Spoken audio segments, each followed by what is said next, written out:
Aujourd'hui nous testons le Ping G30 hybride numéro 4 à 22 degrés.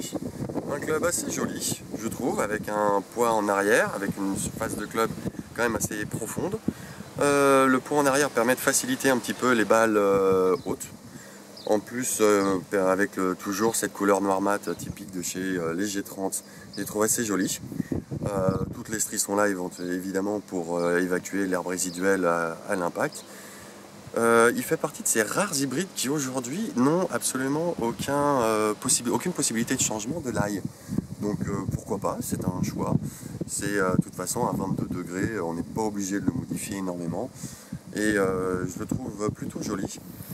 Le shaft, c'est un stock shaft toujours, les grands classiques de chez Ping, les TFC 419 avec un point d'équilibre un petit peu haut qui, comme le driver, normalement facilite les balles plutôt basses. Donc encore une petite apparemment contradiction entre le shaft et la tête de club, mais ça c'est à voir pendant l'essai. Si ça se trouve, le shaft et la tête de club vont se marier magnifiquement bien. Ensuite, il y a un petit poids ici qui permet d'avoir une face de club qui se referme.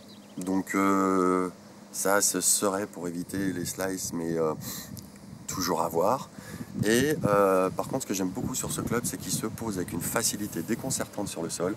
Là, voilà, j'ai rien fait, il s'est posé tout seul.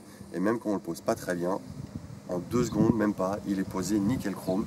Et la face de club ne change pas, quel que soit l'angle qu'on lui donne, toujours dans la même direction. Je trouve ça très agréable et très facile pour la préparation et pour se préparer à jouer. Voilà, là on est quasiment prêt à jouer tout de suite, ça se pose tout seul. Magnifique, j'aime beaucoup. Voilà. On va l'essayer et on va voir ce que ça donne.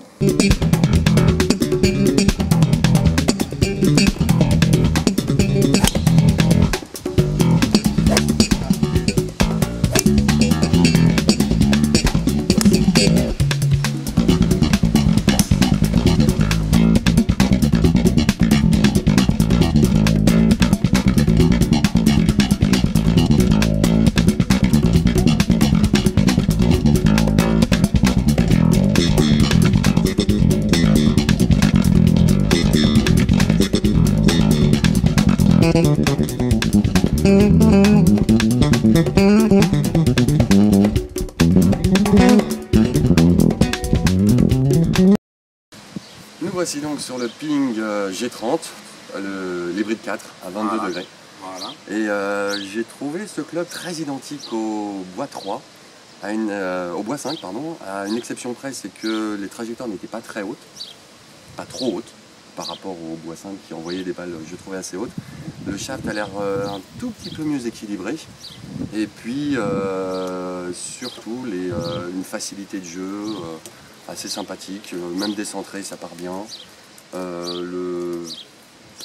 J'ai vraiment trouvé ce club très intéressant et très sympa à jouer.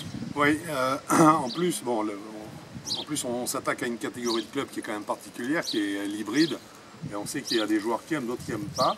Exactement. Ce que j'ai trouvé de très intéressant sur celui-ci, c'est qu'on le joue en ayant l'impression de ne pas trop s'écarter des trajectoires de balles habituelles, standard qu'on recherche. En fait, hein, on n'est pas dans un autre monde avec des balles qui grimpent au plafond. Ça monte, mais la trajectoire de balle en montant est assez rectiligne. Hein, voilà, c'est un 22 degrés, ça monte à peu près comme un 22 degrés, voilà. C'est normal. Mais par contre, ça reste assez droit. Le club limite bien les effets.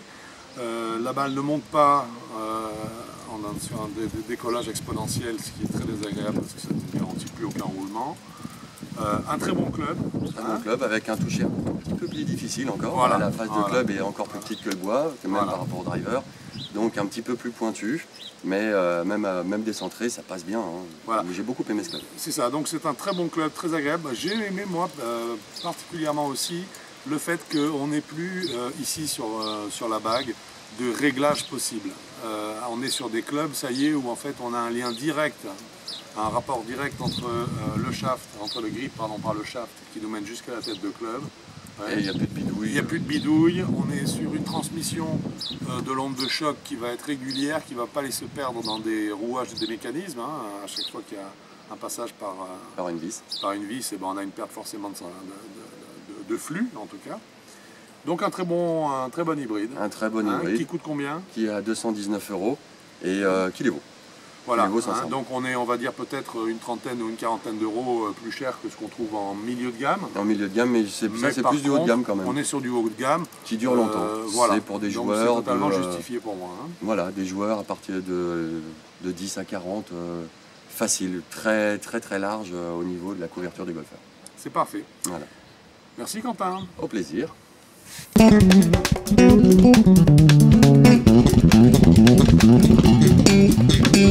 you.